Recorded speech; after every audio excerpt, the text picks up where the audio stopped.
2021 in Kenya. You see, listen, I mean, this is very clear. We're not on a fishing expedition here. Nigeria made laws meant to be obeyed. There is one particular one that applies here, which I adumbrated in court very copiously to the Honorable Justice. That is called Article 12, Sub 4 of the African Charter on Human and People's Rights. When people hear of African Charter on Human and People's Rights, they begin to think, oh, it's an African law. No, it's a Nigerian law that was domesticated in 1983 by the National Assembly. It's just what is in a name. It's called African Charter. Article 4. Article 12, Sub 4 of that charter prohibits unlawful expulsion of any African, including Nigerians, from any country in the continent of Africa. And by adoption of the laws of Federation of Nigeria in 2009, it became part of the fundamental rights of Nigerians. So when you go to a foreign country and kidnap, abduct, arrest, by whatever name you call that your misconduct, and take that individual from one country to the other without due process of law, you have violated that Article 12, Sub 4. It's a fundamental right. And what is the remedy? Remedy, you release that individual, you take that individual back to where you got him from, and give him the due process of law. Nobody is, challenging or impugning the authority of the federal government of Nigeria to exercise criminal jurisdiction within the territory of Nigeria. But when you leave the territory of Nigeria, you must obey not only your own law, but the laws of that country where you found yourself. So federal government went to Kenya in June last year, and not only did it disobey its own law, the one I just pointed out right now, it disobeyed the laws of Kenya that requires federal government to knock on the doors of the judiciary of Kenya and say, hey, look, there's an individual here we consider a fugitive and we're interested in trying this individual in our court. Then the Kenyan court will ask questions and they must give answers. Do you know why they didn't do that? Because they don't have a good case for extradition. Just they didn't have a good case for extradition in 1984 when they attempted to kidnap Umaru Diko. What is the difference between that of Umaru Diko and Mazi Nnamdi Kanu? Two differences. That of Umaru Diko was nipped in the bud. Vigilant British intelligence caught them in the act and prevented it from occurring. Second, they tried to commit it on British soil. That of Nnamdi Kanu, they succeeded and they committed it on Kenyan soil. These are the only differences. But what happened in 1984? Britain, in reaction to this attempt to illegally rendition Umaru Diko, cut diplomatic relations with Nigeria for 2 years.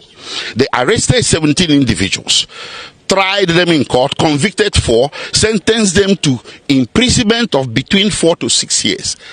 And they expelled the entire Nigerian diplomatic staff in the United Kingdom and interdicted the Nigerian Airways plane aircraft that was going to be used in the extraordinary rendition of Umaru Diko. That aircraft remains in UK today, a carcass of its old self. So the consequences of extraordinary rendition are clear. So sad. But what is lacking so far is that no court of law in Nigeria has made a judicial pronouncement on it. Everybody knows that it's illegal, but we need a court to also say so, because we don't want to take the laws into our hands. So we still trust in the capacity of the Nigerian judiciary to see injustice and address it and redress it. If Nigerian judiciary fails to redress and address this manifest injustice, it's going to put a big question mark on whether Nigeria is a democratic nation or not, ruled by rule of law, or is it rule of men and rule of brute force. So, lead counsel, if you prevail today now, where do you go from there? Well, if I requested for 8 reliefs. Number 1, we gotta call a spade a spade. The court gotta call it for what it is. Extraordinary rendition is not extradition.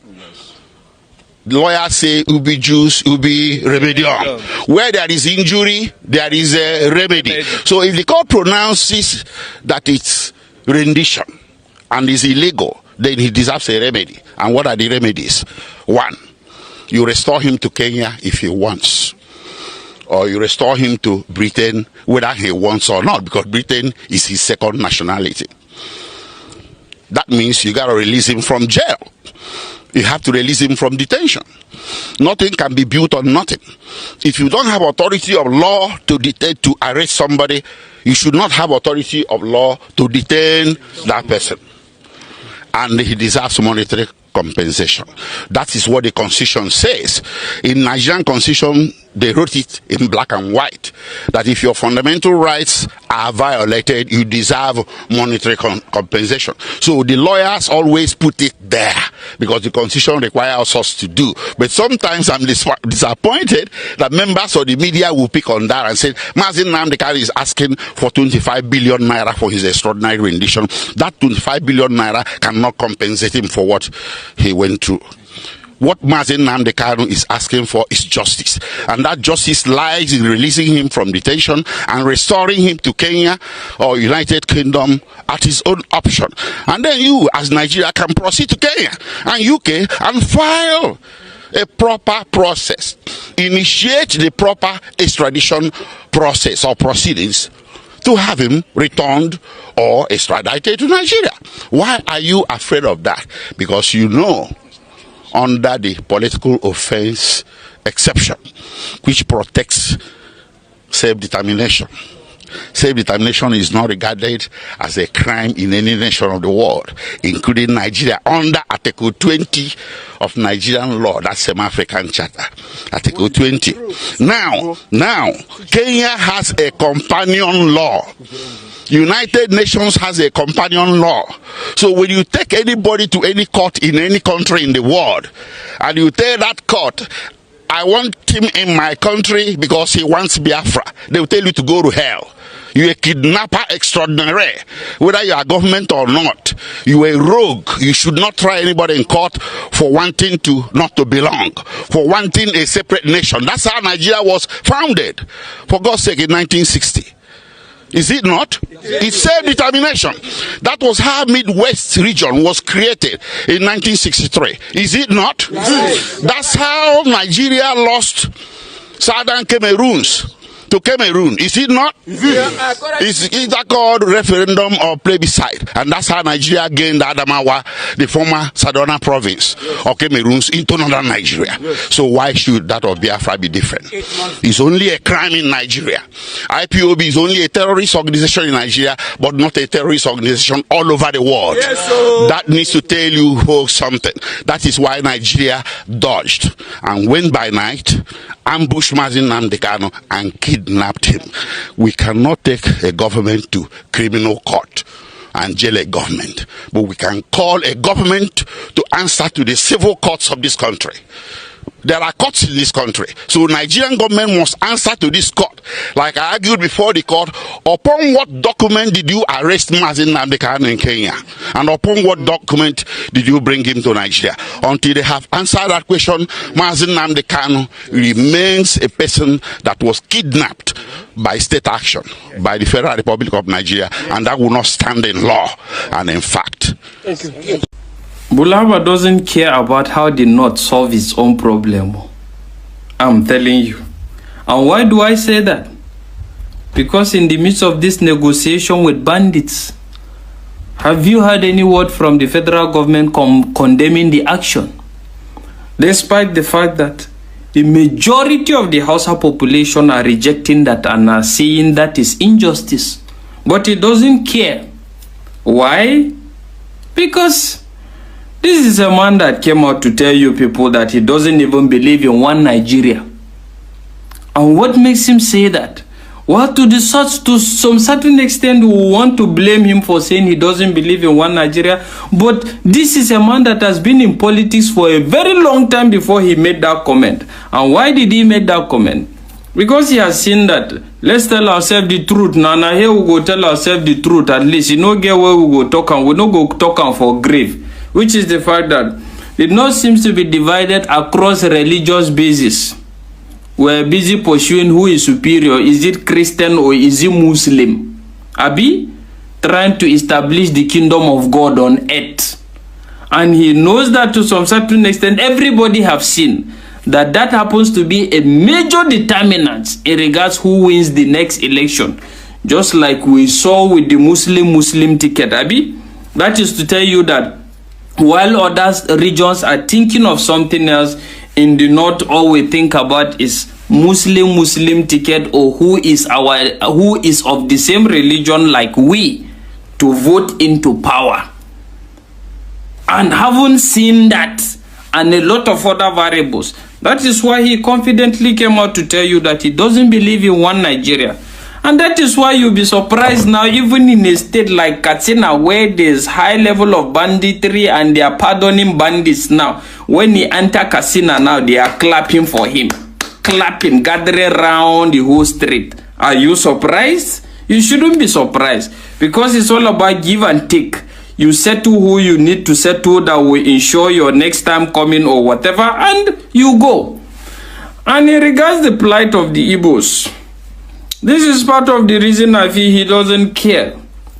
Because let's face it, the fact is, the demands of the Igbos are genuine and authentic in regards the sense that, let's face it now, why will you, despite the fact that the Niger Delta, at least after the division, after they don't separate them, carve them out into a cycle, they are no more with the Niger Deltas, they are no more the same with the Niger Deltas, but they used to be. But the fact is, what I'm trying to say is the fact that before now they were one, and they are considered as the oil producing regions of the state. And as a result of that, they have a lot of they have a lot of waterways. They are close to the ocean as one region before the division, before they now isolated the Igbos in the middle. But after they have isolated them now, they are on their own. The Niger Deltans now are in command. And since the Niger Deltans are in command now, they now compensated them with 13% derivative. Despite the fact that the 13% derivative doesn't go around for everybody, it's only for the bourgeois, for the big men of the region. Because if you go to Niger Delta, if you see the level of hardship, you will be shocked. You will be surprised that this is an oil-producing region in Nigeria. You will be shocked. So they are compensated, they kept quiet. So when the Igbos now come up to complain and say, hey, we don't have port, we're supposed to have ports or whatever, they say, we no get water. You don't have water. It's the Niger Deltans that have water. Can you see? So by virtue of that now, they are left with no options.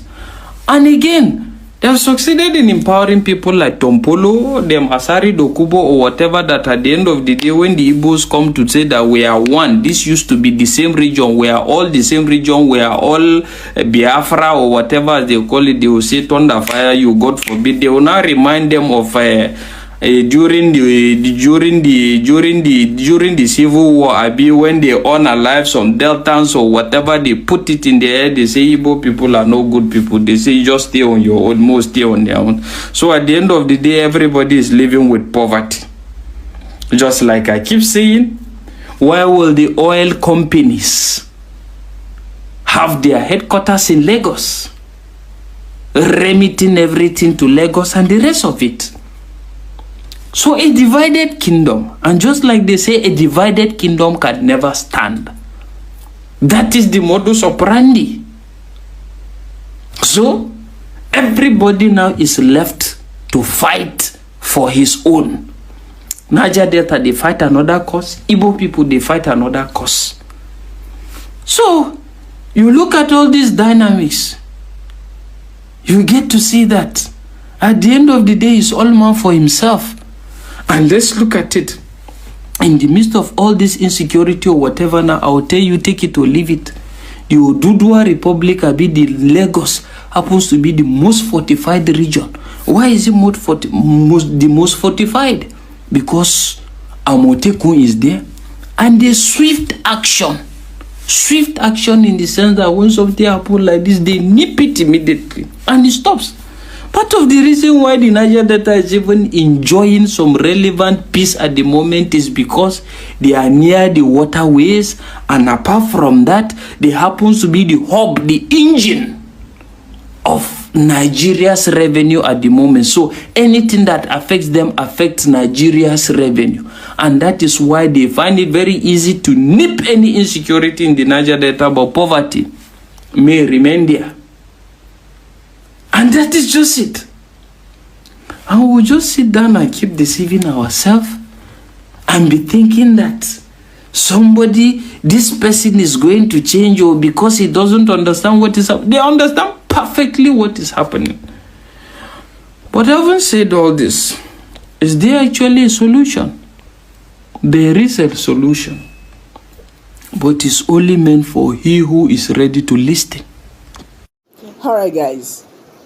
There is a solution, and if actually we are ready, this solution will come.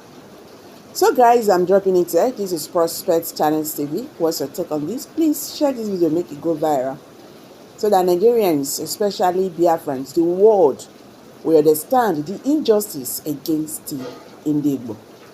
Thank you, and bye for now.